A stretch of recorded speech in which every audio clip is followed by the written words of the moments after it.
दोस्तों ये कहानी खूनी मंडे यूट्यूब चैनल से इंस्पायर्ड है। So all credit goes to Khooni Monday. Susan एक इन्वेस्टिगेटिव जर्नलिस्ट थी। उसका काम था सच ढूंढना, लेकिन उसका जुनून था उन कहानियों को समझाना जो लोग भूल गए थे या भूलना चाहते थे। एक दिन उसके इनबॉक्स में एक ईमेल आई। उस ईमेल में एक बहुत ही पुरानी न्यूज़ की क्लिपिंग थी।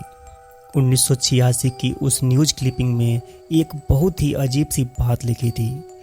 उसके अकॉर्डिंग 1986 में कोरिया के एक रिमोट आइलैंड में एक बड़े से कॉम्प्लेक्स के अंदर लोगों को बंद करके उनके साथ रियल लाइफ टॉर्चर गेम खेले जाते थे। इतना ही नहीं, उस ईमेल में लिखा था कि उस आइलैंड में काफ़ी हाई लेवल अथॉरिटीज़ के ऑफिशियल्स भी इन्वॉल्व थे, जो अपने अगेंस्ट बोलने वाले लोगों को भी वहां भेज देते थे। सूजन को यह स्टोरी बहुत इंटरेस्टिंग लगी। उस ईमेल में उस जगह के कोऑर्डिनेट भी थे। सूजन ने डिसाइड किया कि वह खुद उस रिमोट आइलैंड पर जाएगी और सच को ढूंढेगी। सूजन अकेले ही एक छोटी सी बोट लेकर उस आइलैंड पर पहुंची, पर उस कॉम्प्लेक्स का रास्ता आसान नहीं था, क्योंकि वो एक घने जंगल के बीचों बीच था। आइलैंड पर आते ही उसका फ़ोन 100% चार्ज होने के बावजूद एकदम से बंद पड़ गया। पर सू बैकअप के लिए फ्लैश लाइट और मैप के प्रिंट आउट लाई थी। उसी के सहारे वह कोऑर्डिनेट को फॉलो करने लगी।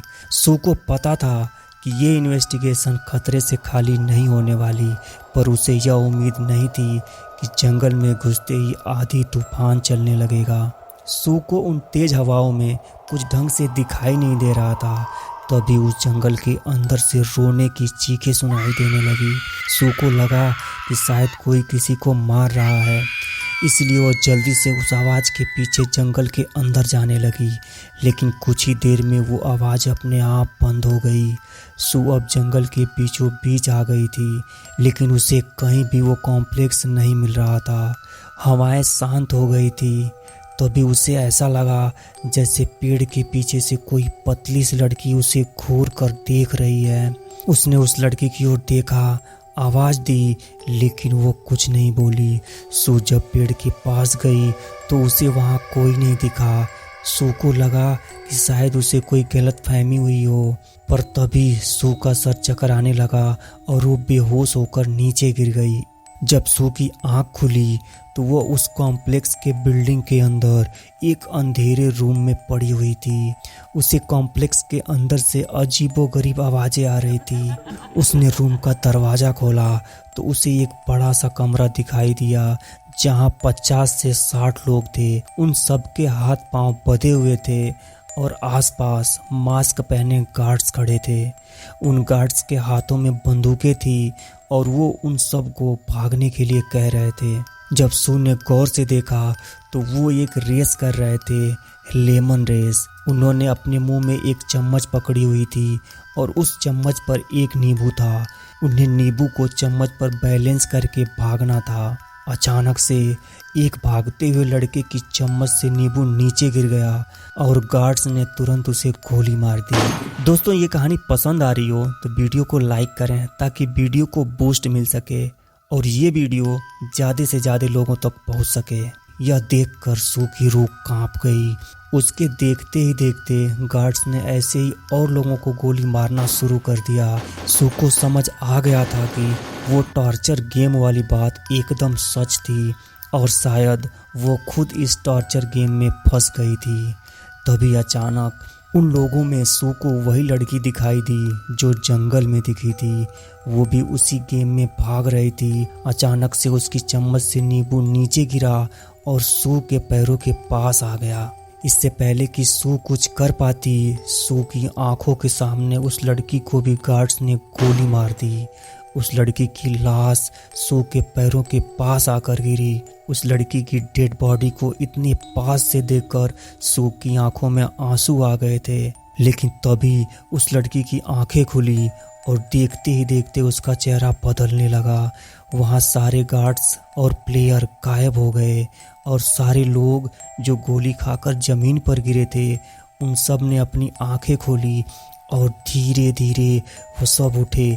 उनके चेहरे काले पड़ चुके थे और आंखें सफ़ेद हो गई थी। वो लड़की भी उठी और सू की तरफ चलने लगी। वो सब भी उसके साथ साथ सू के पीछे आने लगे। यह सब बहुत ही भयानक लग रहा था। यह सब देखकर सू बहुत ज़्यादा डर गई और वो वापस उस अंधेरे कमरे की तरफ भागी और दरवाज़ा बंद कर लिया।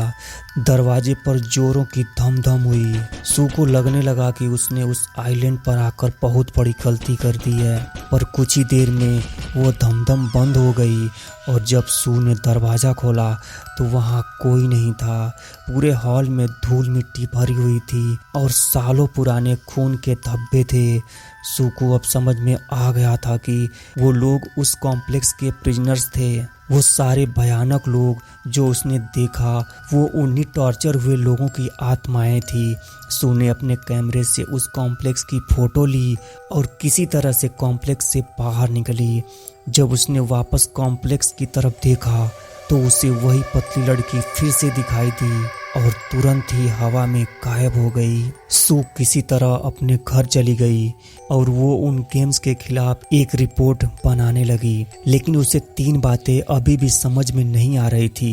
उसे उस जगह के बारे में आखिरकार ईमेल भेजा किसने, दूसरी यह कि वो कॉम्प्लेक्स के अंदर पहुंची तो पहुंची कैसे, और तीसरी और सबसे इम्पोर्टेंट कि वो लड़की कौन थी जो उसे बार बार दिखाई दे रही थी। सू दिन रात उस लड़की के बारे में सोचती रहती। एक दिन उसे कुछ याद आया। उसके रीडर्स उसे जो लेटर भेजते थे वो उन लेटर्स को लेकर उनमें से कुछ ढूंढने लगी और तब उसे एक लड़के का साल भर पुराना लेटर मिला जिसमें उस लड़के ने लिखा था कि उसकी फियोंसे किम मिसिंग है। वो कई पुलिस रिपोर्ट भी कर चुका है लेकिन वो कहीं नहीं मिल रही है। आखिरी बार वो दोनों एक आइलैंड पर घूमने गए थे लेकिन वो उस आइलैंड पर कहीं खो गई है और तब से वो मिल ही नहीं रही है। उस लड़के ने सू से उसे ढूंढने की मदद मांगी। जब सू ने वो लेटर पूरा देखा तो उसमें एक फ़ोटो भी था। जब सू ने उस फोटो को देखा तो वो दंग रह गई। वो फोटो उसी लड़की की थी जिसकी आत्मा को सू ने उस आइलैंड पर देखा था। पर यह कैसे हो सकता था? गेम्स तो करीब 30 साल पहले 1986 में खेला जा रहा था, तो उस लड़की का अब वहाँ होना कैसे पॉसिबल था? सू को समझ में आ गया था कि वो गेम शायद आज के टाइम भी उस जगह पर चल रहे हैं। उसने फौरन वहाँ के पुलिस को इन्फॉर्म किया और पूरे आइलैंड का सर्च ऑपरेशन चला। बहुत ढूंढने के बाद वो कॉम्प्लेक्स मिल गया, पर कॉम्प्लेक्स के अंदर कुछ भी नहीं था। लेकिन जब कॉम्प्लेक्स के नीचे खोदा गया तो वहाँ 1000 से भी ज़्यादा कंकाल मिले। डीएनए टेस्टिंग से पता चला कि उन कंकाल में से एक कंकाल उस मिसिंग लड़की किम का भी था। सबको यकीन हो गया था कि उस कॉम्प्लेक्स में कुछ बहुत ही भयानक चल रहा था, लेकिन उन कंकाल के अलावा किसी भी चीज का कोई प्रूफ नहीं था। इन क्राइम्स का कभी कोई गुनाहगार पकड़ा ही नहीं गया और गवर्नमेंट ने भी इस पर पर्दा डालना ही ठीक समझा। सूजन इसके खिलाफ बहुत लड़ी। उसने कई प्रोटेस्ट किए पर कुछ फायदा नहीं हुआ। कुछ ही महीनों के बाद सूजन की भी एक कार एक्सीडेंट में डेथ हो गई। शायद उन गेम्स को आज भी खेला जा रहा है। आपको क्या लगता है? दोस्तों, अगर आपके पास भी कोई हॉरर स्टोरी है तो मुझे टेलीग्राम पे शेयर करें या टाइटल कमेंट करें। क्या पता अगली स्टोरी आपकी हो। Thank you.